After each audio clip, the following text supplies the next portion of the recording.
Hello दोस्तों, आपका फिर से स्वागत है आज के हमारे न्यू वीडियो में। आज हम इस वीडियो में क्वेश्चन प्रैक्टिस करने वाले हैं। तो चलिए शुरू करते हैं आज के हमारे न्यू वीडियो। तो चलिए देखते हैं पहला क्वेश्चन क्या कह रहा है। किसी विद्युत बल्ब के तंतु में इतने एम्पीयर की धारा 10 मिनट के लिए प्रवाहित होती है। तो विद्युत परपथ से प्रवाहित आवेश ज्ञात करना है हमें। क्या ज्ञात करना है? आवेश। तो हमें पता है आई इक्वल टू फॉर्मूला होता है Q/T। ठीक है, यहाँ से हमें आवेश पता करना है। तो Q बराबर क्या हो जाएगा? I/T। आई कितना दे रखा है? 0.5 सेकेंड एम्पियर। और कितना टाइम के लिए? 10 मिनट के लिए। 10 मिनट को सेकंड में बदलेंगे तो 60 का मल्टीप्लाई कर देंगे। ठीक है, तो 0.5 इंटू 600, यहाँ से एक जीरो से ये कट जाएगा, 300 आ जाएगा। यहाँ पर कितना आ जाएगा? 300 कूलम। ठीक, अगला क्वेश्चन देखते हैं। यदि किसी चालक में प्रवाहित धारा, ये आई दे रखा है हमें, चालक पर उपस्थित आवेश Q दे रखा है, तो आवेश के प्रवाह का समय ज्ञात करना है हमें। क्या ज्ञात करना है? T ज्ञात करना है। तो आई बराबर क्या फॉर्मूला होता है? Q/T। ठीक है, आई हमें दे रखा है 4 एम्पियर, कूलम यहाँ पर Q दे रखा है 8 कूलम। T फाइंड आउट करना है, तो यहाँ से T कितना आ जाएगा? 8/4, ये हो जाएगा 2 सेकेंड। कितना आ गया? 2 सेकेंड। ठीक है, तांबे के एक तार से होकर इतने मुक्त इलेक्ट्रॉन प्रति सेकंड बह रहे हैं। मुक्त इलेक्ट्रॉन प्रति सेकंड, इसको हम इस तरीके से लिख सकते हैं 5.0 इंटू 10⁻18। चालक में धारा का मान ज्ञात कीजिए, आई बताना है हमें। ठीक है, तो आई बराबर फॉर्मूला क्या होता है? Q/T। आपने एक फॉर्मूला और पढ़ा था, Q बराबर क्या होता है? Ne। ठीक है, यहाँ पर N क्या होता है? इलेक्ट्रॉनों की संख्या, और E क्या होता है? इलेक्ट्रॉन का आवेश। तो हम यहाँ पर लगा देते हैं N इंटू E/T। ठीक, अब हमें बताना क्या था? धारा का मान, आई निकालना है हमें N दे रखा है, N/T दे रखा है, मुक्त इलेक्ट्रॉन प्रति सेकंड दे रखे हैं ना, सॉरी ये जो है ना N/T दे रखा है। क्या दे रखा है? N/T, मुक्त इलेक्ट्रॉन पर सेकंड। ठीक है, 5.0 इंटू 10⁻18 इंटू इलेक्ट्रॉन का चार्ज कितना होता है? 1.6 इंटू 10⁻19। ठीक है, इसका इसमें मल्टीप्लाई कर लेते हैं।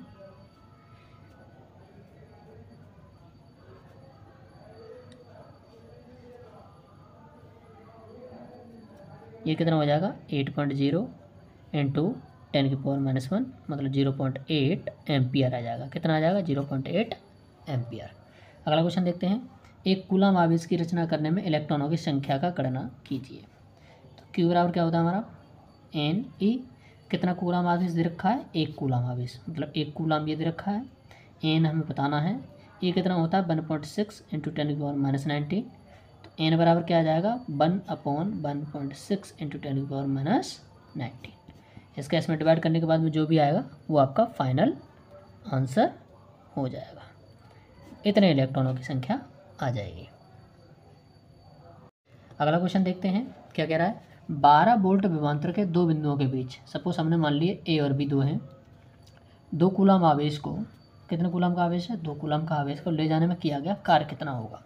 तो आपको पता है विभव क्या होता है या विभवांतर?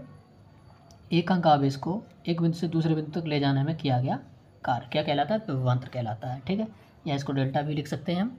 तो वो हमें दे रखा है 12 वोल्ट, कार्य बताना है हमें, और आवेश कितना दे रखा है? 2 कूलम।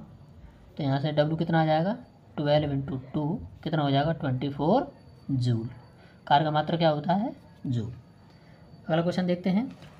एक चालक के क्षणों के बीच विभवांतर दे रखा है 2 वोल्ट तथा उसमें प्रवाहित होने वाली धारा, उसमें धारा प्रवाहित होने से 30 सेकंड में टाइम दे रखा है हमें 30 सेकंड, 20 जूल कार्य करना पड़ता है। कितना कार्य करना पड़ रहा है? 20 जूल। तो चालक में प्रवाहित धारा की गणना कीजिए। ठीक है, हमें पता है डेल्टा V बराबर क्या होता है? W/Q। ठीक, तो डेल्टा V हमें कितना दे रखा है? 2 वोल्ट। W कितना दे रखा है? 20। अब हमें पता है Q बराबर क्या होता है? I बराबर वैसे Q/T। तो Q की जगह हम क्या लगा सकते हैं? I/T। तो Q की जगह हमने लगा दिया I/T। अब यहाँ से हमें निकालना, अब यहाँ पे 2.0 20 टाइम दे रखा है, धारा हमें पता करनी है, टाइम दे रखा है 30 सेकंड। अब इसको इधर लेके आते हैं हम, तो I कितना हो जाएगा? 20/30 इंटू 2.0। ठीक है, ये तो ऐसे एज इट इज़ रहेगा, ये इसका डिवाइड हो जाएगा। इससे ये कट गया, इससे ये कट गया, तो कितना बचा 1/3 एम्पियर। ठीक है, अगला क्वेश्चन देखते हैं। 6 वोल्ट बैटरी से गुजरने वाले हर 1 कूलम आवेश को कितनी ऊर्जा दी जाएगी। ठीक है, 6 वोल्ट की कोई बैटरी है, उसमें से 1 कूलम आवेश को निकलने के लिए कितनी ऊर्जा दी जाती है। तो वही डेल्टा वी बराबर W/Q। डेल्टा वी कितना दे रखा है 6 वोल्ट, कार्य बताना है, कार्य या ऊर्जा एक ही बात है, 1 कूलम आवेश है तो W कितना आ जाएगा 6 × 1 6 जूल। कितनी ऊर्जा दी जानी चाहिए 6 जूल। अब अगला क्वेश्चन देखते हैं। यदि किसी विद्युत बल्ब के तंतु का प्रतिरोध R दे रखा है, हमें वोल्टेज दे रखी है 220 वोल्ट, तो इसमें कितनी विद्युत धारा, ये कितनी विद्युत धारा लेगा। ठीक है, तो V बराबर हमें पता है IR एक फार्मूला होता है, तो यहाँ से वोल्टेज दे रखी है 220, I हमें बतानी है, R कितना दे रखा है 1200, तो यहाँ से I कितनी आ जाएगी आपकी 220/1200। एक जीरो से एक जीरो कट जाएगा, 2 × 2 2 × 2 2 6 12, यहाँ से 11/16 उसमें धारा एम्पीयर की बहेगी। ठीक है, अब देखते हैं अलग पॉइंट क्या कह रहा है। यदि किसी विद्युत हीटर की कुंडली का प्रतिरोध, कोई विद्युत हीटर है उसकी कुंडली का प्रतिरोध इतना दे रखा है, तो यह विद्युत हीटर 220 स्रोत से कितनी धारा लेगा। ठीक है, यह हमें वोल्टेज दे रखी है, तो V बराबर फिर से IR लगा देते हैं, धारा बतानी है, तो I बराबर V/R। V कितना दे रखा है 220, R कितना दे रखा है 100 ओम, तो ये हो जाएगा 2.2 एम्पियर। ठीक है, अगला क्वेश्चन देखते हैं क्या कह रहा है क्वेश्चन। जब कोई विद्युत हीटर विद्युत स्रोत से 4 एम्पियर विद्युत धारा लेता है, तो I दे रखा है हमें 4 एम्पियर, तब उसके टर्मिनलों के बीच 60 वोल्ट है, विभवांतर कितना दे रखा है 60 वोल्ट दे रखा है। उस समय विद्युत हीटर की कितनी विद्युत धारा लेगा जब विभवांतर को 120 वोल्ट बढ़ा दिया जाए। सबसे पहले हम क्या करते हैं, इसका प्रतिरोध निकाल देते हैं। V क्या होता है IR, R क्या हो जाएगा V/I। V कितना दे रखा है 60 बट्टे धारा कितनी दे रखी है 4। ठीक है,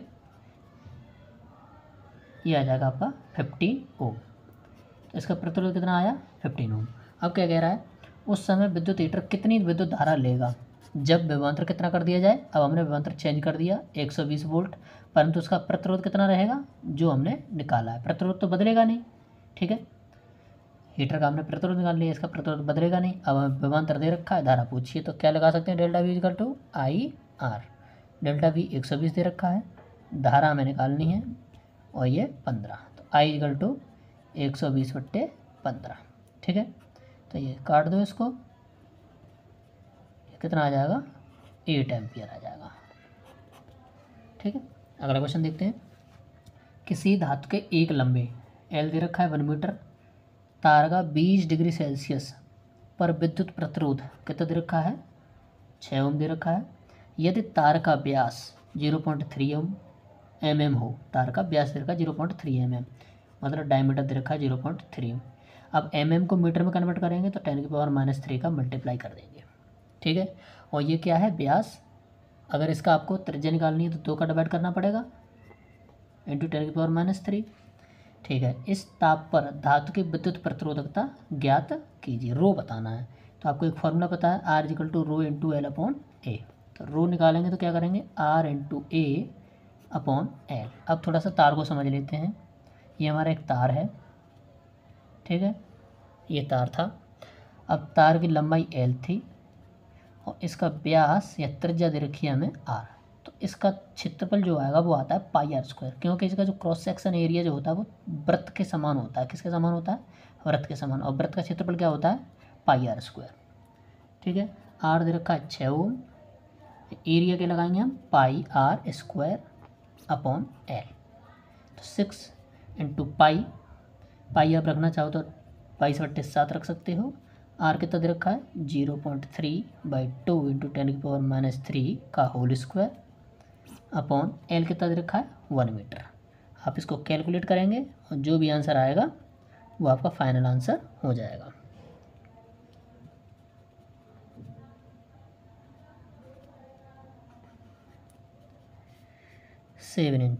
4। इसको कैलकुलेट करने के बाद में जो भी आंसर आएगा वो आपका फाइनल आंसर हो जाएगा। ठीक है, अगला क्वेश्चन देखते हैं। दिए गए पदार्थ की किसी लंबाई L तथा मोटाई R का प्रतिरोध कितना दे रखा है, 4 ओम दे रखा है। तो हमें पता है लंबाई और प्रतिरोध और मोटाई में एक रिलेशन होता है R equal to rho into L upon A, जिसमें पहला प्रतिरोध दे रखा है 4 ओम, ठीक है, रो इंटू L दे रखा है L, एरिया अपना A है। ये हमारा पहला समीकरण। अब कह रहा है इसी पदार्थ, अब देखो पदार्थ सेम है तो इसकी प्रतिरोधकता सेम रहेगी। ठीक है, यदि पदार्थ समान हो, क्या समान हो, पदार्थ समान हो तो प्रतिरोधकता कैसी रहेगी, समान रहेगी। कितनी रहेगी वो, अगर हमारे प्रतिरोधकता पहले रो थी तो अब भी रो ही रहेगी। तो यहाँ से हमें क्या बताना है, प्रतिरोधक क्या होगा, क्या बताना है, प्रतिरोध पूछा है हमारा इसका नया। इसको हम R1 मान लेते हैं। जब जिसकी लंबाई कितनी हो L/2 और क्षेत्रफल कितना हो 2A। ठीक है, तो R इक्वल टू क्या होता है, row into L upon A। R2 हमें बताना है, रो उतना ही रहेगा, L की जगह हम लगाएंगे L/2 और A की जगह लगाएंगे 2A। ठीक है, ये हमारा सेकंड समीकरण हो जाएगा। अब इसका इसमें डिवाइड कर देते हैं, तो 4/R2 rho into L upon A upon rho into L upon 4A। तो रो से रो कैंसिल, L से L कैंसिल, A से A कैंसिल, 4/R2, तो ये 4 ऊपर पहुंच जाएगा। ठीक है, तो 4 से 4 कैंसिल, R2 कितना आ जाएगा, 1 ओम आ जाएगा। कितना आ जाएगा, 1 ओम। अब अगला क्वेश्चन देखते हैं क्या कह रहा है। किसी तांबे के तार का व्यास 0.5 mm है तथा प्रतिरोधकता इतनी दे रखी है। तो D बराबर दे रखा है हमें 0.5 mm। तो त्रिज्या निकालेंगे तो हो जाएगा 0.5/2 और mm को मीटर में कन्वर्ट करेंगे तो 10⁻³ का मल्टीप्लाई कर देंगे। प्रतिरोधकता दे रखी है 1.6 × 10⁻8 ओम मीटर। 10 ओम प्रतिरोधक बनाने में कितने लंबे तार की आवश्यकता होगी। ठीक है, अब हमें पूछा है कि 10 ओम का हमें एक प्रतिरोधक बनाना है तो उसमें कितने मीटर लंबे तार की आवश्यकता होगी। यदि इसके 2 गुने व्यास का तार लें तो उसमें प्रतिरोध का क्या अंतर आएगा। ठीक है, सबसे पहले हम ये बताते हैं 10 ओम प्रतिरोध तार बनाने में कितने लंबे तार की आवश्यकता होगी। तो R इक्वल टू क्या होता है, row into L upon A। हमें प्रतिरोध दे रखा है 10 ओम, रो कितना दे रखा है 1.6 × 10⁻8, L बताना है हमें, एरिया कितना दे रखा है πr²। R की जगह हम क्या लगाएंगे 0.5/2 × 10⁻³ का होल स्क्वायर। तो L आ जाएगा 10 × π 0.25 × 10⁻6 अपॉन 4 × 1.6 × 10⁻8। ठीक है, यहाँ से आप इसको कैलकुलेट करेंगे तो ये समथिंग आएगा 122.7 मीटर। तो हमें तार की लंबाई पता चल गई। ठीक है, अब हमें क्या बताना है, यदि इससे 2 गुने व्यास का तार लें तो प्रतिरोध में क्या अंतर आएगा। ठीक है, देख लेते हैं। R बराबर क्या होता है, row into L upon A। हमारा प्रतिरोध पहला मान लो पहला R1 है। ठीक है, यह लिख लेते हैं 10 ओम है पहले, रो तो उतना ही रहेगा दोनों के लिए। L क्या कह रहा है, 2 गुने व्यास का तार लें और लंबाई हमारी सेम है। ठीक है, एरिया हमारा उतना ही मतलब πr², और या इसको लिख सकते हैं R की जगह आप क्या लिख सकते हो D/2, मतलब D/2 का होल स्क्वायर। अब हमें R2 बताना है, रो इंटू लंबाई उतनी ही है पाई। अब हमने क्या कर दिया, व्यास को कितना कर दिया 2 गुना, तो 2D/2 का होल स्क्वायर। ठीक, तो यहाँ से इसका इसमें डिवाइड कर देते हैं, इसका इसमें डिवाइड कर देते हैं, तो 10/R2, रो से रो कैंसिल, L से L कैंसिल, पाई से पाई कैंसिल, तो ये बचा 1/D/2 का होल स्क्वायर इंटू ये ऊपर पहुँच जाएगा, 2 से 2 डिवाइड हट जाएगा तो यहाँ से D², तो D² से D² अपॉन D²/4, 4 ऊपर पहुँच जाएगा, D² से D² कैंसिल, 10/R2 4/1। तो यहाँ से R2 कितना आ जाएगा आपका 10/4, तो ये कितना आया 2.5 ओम। ठीक है, तो अब देखिए पहले जो प्रतिरोध था वो कितना था 10 ओम, अब कितना हो गया 10/4, मतलब कितना हो गया 1/4 रह गया। अगर तार का व्यास बढ़ा देंगे तार का व्यास अगर हम दोगुना कर दें, ठीक है, तो उसका प्रतिरोध क्या हो जाएगा, 1/4 रह जाएगा। ठीक है, अब अगला क्वेश्चन देखते हैं। एक विद्युत लैंप जिसका प्रतिरोध कितना दे रखा है, 20 ओम। ठीक है, ये हमारी विद्युत लैंप है जिसका प्रतिरोध 20 ओम दे रखा है तथा एक 4 ओम प्रतिरोध का चालक 6 वोल्ट की बैटरी से संयोजित है। ये 6 वोल्ट की बैटरी है, 4 ओम का प्रतिरोध का चालक है हमारे पास एक ये। ठीक है, संयोजित है, हमने इस तरीके से इसको संयोजित कर रखा है। तो परिपथ का कुल प्रतिरोध ज्ञात कीजिए। तो अब देखिए 4 ओम और ये 20 ओम दोनों कौन से क्रम में लगे हुए हैं, श्रेणी क्रम में। तो तुल्य प्रतिरोध क्या हो जाएगा, 4 + 20, ये हो जाएगा 24 ओम। अब हमें बताना है परिपथ में प्रवाहित धारा। तो हमें वोल्टेज दे रखा है V कितना, 6 वोल्ट, और टोटल प्रतिरोध दे रखा है 24 ओम। धारा क्या होती है, V = IR। तो धारा निकालेंगे तो क्या हो जाएगा, V/R। V कितना दे रखा है, 6/24। तो ये धारा कितनी आ जाएगी, 1/4 एम्पियर। अब अगला क्या दे रखा है क्वेश्चन, विद्युत लैंप तथा चालक के, एक हमारा जो विद्युत लैंप है, ठीक है, तथा चालक के सिरों के बीच विभवांतर ज्ञात करना है। हमें क्या ज्ञात करना है, विभवांतर इन दोनों के बीच।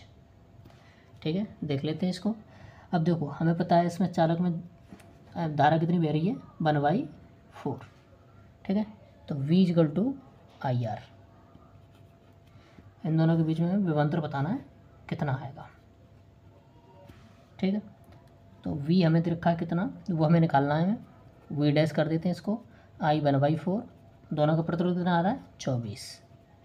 तो वोल्ट कितना आएगा, 6 वोल्ट ही आएगा। क्यों, और यदि हमें अगर इन दोनों के बीच अलग अलग धारा निकालना हो, विभवांतर इनके बीच में अलग निकालना हो और इसके बीच में अलग निकालना हो, तो हम क्या कर सकते हैं इसके लिए। हमें पता है धारा दोनों में सेम रहेगी, तो इसमें धारा कितनी, 1/4, इसमें भी धारा कितनी, 1/4। तो यहाँ से इसका वोल्टेज निकाल सकते हैं, चालक का वोल्टेज, चालक के लिए लिख सकते हैं V = IR। V हमें निकालना है, इसका V' मान लेते हैं या V1 मान लेते हैं। I हमें पता है 1/4, R दे रखा है 4, तो यहाँ से 4 से 4 कट जाएगा तो कितना आ जाएगा, 1 एम्पियर। ठीक है, अब इसका देखते हैं, V2 मान लेते हैं इसको, इसमें धारा कितनी बह रही है, 1/4, प्रतिरोध कितना दे रखा है, 20। तो यहाँ से ये 5 वोल्ट इसमें आ गया, मतलब 1 वोल्ट इसको मिला, 5 वोल्ट इसको मिला, टोटल कितना हो जाएगा, 6 वोल्ट। ठीक, अब अगला क्वेश्चन देखते हैं। क्या है क्वेश्चन, किसी अज्ञात प्रतिरोध के सिरों के बीच, कोई एक हमारा अज्ञात प्रतिरोध है जिसके सिरों के बीच 12 वोल्ट की बैटरी लगा रखी है। परिपथ में 2.5 मिली एम्पियर की विद्युत धारा प्रवाहित होती है, कितने, 2.5 मिली एम्पियर। तो प्रतिरोधक का प्रतिरोध ज्ञात कीजिए। तो हमें डायरेक्ट फॉर्मूला बताया, V = IR, R = कितना हो जाएगा, V/I। वोल्टेज कितना दे रखा है, 12 वोल्ट, धारा कितनी दे रखी, 2.5 मिली एम्पियर। मिली एम्पियर को अगर एम्पियर में कन्वर्ट करोगे तो 10⁻³ का मल्टीप्लाई करना पड़ेगा। ठीक है, तो आप यहाँ से जो सॉल्व करने के बाद में जो आए वो आपका फाइनल आंसर हो जाएगा। अब इस क्वेश्चन को देखते हैं। हमें 12 ओम के प्रति निकालनी है धारा, क्या निकालनी है, धारा निकालनी है सिर्फ। तो हमें पता है ये सारे प्रतिरोध कौन से क्रम में लगे हुए हैं, श्रेणी क्रम में। तो श्रेणी क्रम में तुल्य प्रतिरोध कितना हो जाएगा, 0.2, 0.3 + 0.4 + 0.5 + 12। 3 और 2 5 और 4 9 और 5 14, तो 1.4 हो जाएगा ये, और 2। ठीक है, 5 2 5 और 3 8 10 14, तो ये हो जाएगा 13.4। हमें धारा बतानी है, तो जो भी प्रतिरोध है पहले मेन धारा निकाल लेते हैं। तुल्य प्रतिरोध हमारा ये, तुल्य वोल्टेज ये, तो V = IR, 9 volt = I × R कितना, 13.4। तो I = कितना आया, 9/13.4। तो यहाँ से जो तुल्य धारा कितनी चल रही है हमारी, 9/13.4। अब हमने बताया था श्रेणी क्रम में, श्रेणी क्रम में क्या होता है कि धारा का मान सभी में समान रहता है, जो भी तुल्य धारा आएगी वो सभी में उतनी रहेगी। ठीक है, तो सभी प्रतिरोधों में धारा का मान कितना रहेगा, 9/13.4। अगर यहाँ पर प्रतिरोध वोल्टेज पूछा होता तो हम इसमें वोल्टेज अलग अलग निकल के आती। तो हमने धारा का मान क्या रहेगा, इसमें भी 12 ओम में, 12 ओम के लिए धारा का मान कितना रहेगा, 9/13.4। ठीक है, अगला क्वेश्चन देखते हैं। अब इसमें दे रखा है एक 12 वोल्ट है की बैटरी है जिसमें 3 प्रतिरोध लगे हुए हैं, 5 ओम, 10 ओम और 30 ओम। तीनों कौन से क्रम में लगे हुए हैं, समांतर क्रम में लगे हुए हैं। ठीक है, अब हमें बताना है धारा बतानी है, टोटल धारा कितनी आ रही है, तुल्य प्रतिरोध बताना है हमें, और इन सब के बीच में हमें धारा बतानी है कि कितनी कितनी आएंगी। तो सबसे पहले हम निकाल लेते हैं तुल्य प्रतिरोध। तुल्य प्रतिरोध के लिए ये तीनों समांतर क्रम में लगे हुए हैं, तो 1/R1 + 1/R2 + 1/R3। 1/R1 कितना है 5 ओम, 1/R2 10 ओम, 1/R3 30 ओम। इन तीनों का एलसीएम ले लेते हैं। 5 × 5 5 2 × 5 6 30 2 3 3। तो इन तीनों का एलसीएम कितना आया 30।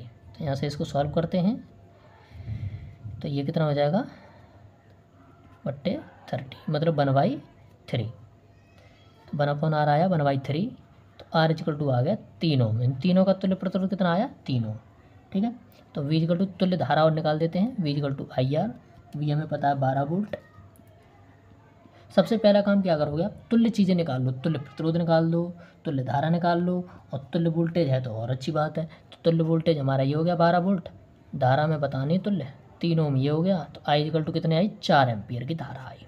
तो यहाँ से कितनी धारा चल रही है हमारी 4 एम्पीयर की धारा चल रही है।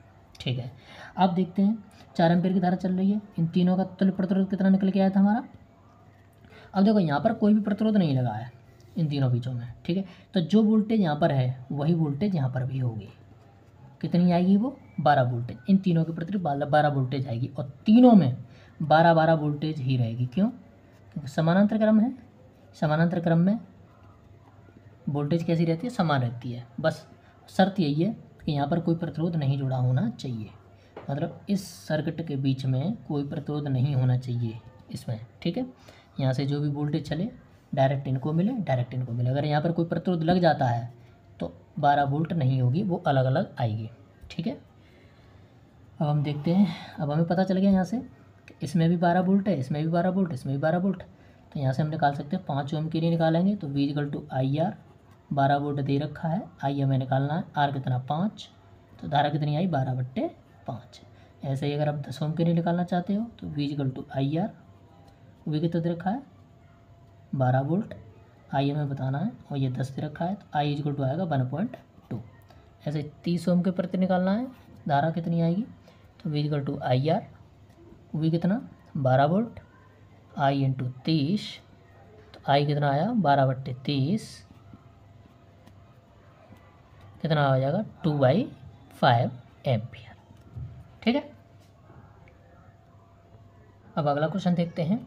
ये सर्किट दे रखा है, अब इसमें आपको पूछा है R टोटल कितना निकल के आएगा और I मेन कितनी निकल के आएगी। ठीक है, तो सबसे पहले इन दोनों प्रतिरोधों को देखो, ये किस क्रम में जुड़े हुए हैं, समानांतर क्रम में, और ये तीनों किस क्रम में जुड़े हुए हैं, समानांतर क्रम में। तो इन तीनों का निकालेंगे तो 1/R 1/10 + 1/40। 10 और 40 का एलसीएम ले लेते हैं, कितना हो जाएगा 40 हो जाएगा। ठीक है, तो ये आ जाएगा 5/40 मतलब 1/8, मतलब R जो आ जाएगा वो आ जाएगा 8 ओम। तो इन दोनों का कितना आया 8 ओम। इन तीनों का देख लेते हैं, 1/R = 1/30, इसको R1 मान लेते हैं, इसको R2 मान लेते हैं, 1/20 + 1/60। इन तीनों का एलसीएम ले लेते हैं 20 30 60। ठीक है,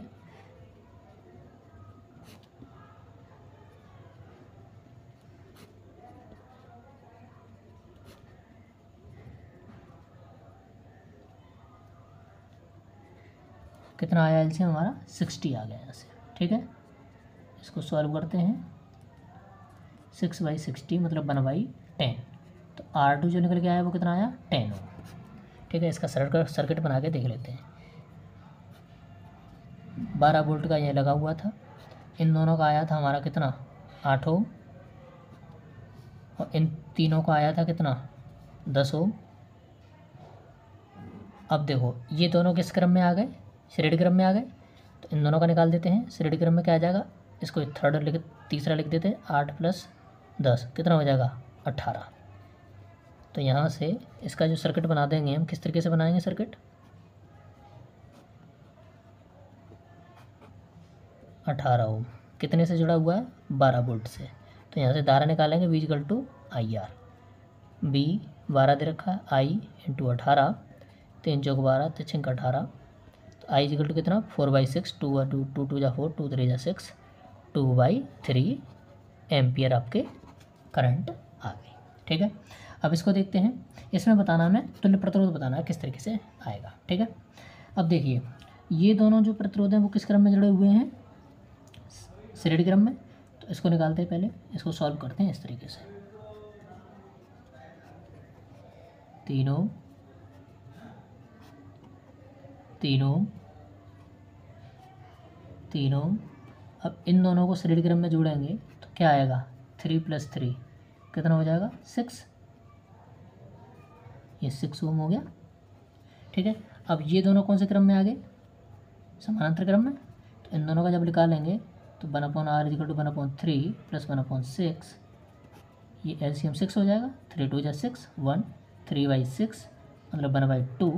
तो R कितना आ जाएगा हमारा, 2 ओम आया इन दोनों का, इसका और इसका। तो इसको सर्किट कैसे बनाएंगे, 3 ओम तो ये था ही पहले से, इन दोनों का आया हमारा 2 ओम और ये 3 ओम पहले से लगा हुआ है इसमें। अब ये तीनों कौन से आ गए, किस क्रम में आ गए, श्रेणी क्रम में आ गए तीनों। तो इन तीनों का कैसे निकाल सकते हो, R = 3 + 2 + 3 कितना हो जाएगा, 8 हो जाएगा, ठीक है। तो आज के लिए इस वीडियो में इतना ही, मिलते हैं नेक्स्ट वीडियो में, तब तक के लिए टेक केयर है, बाय बाय।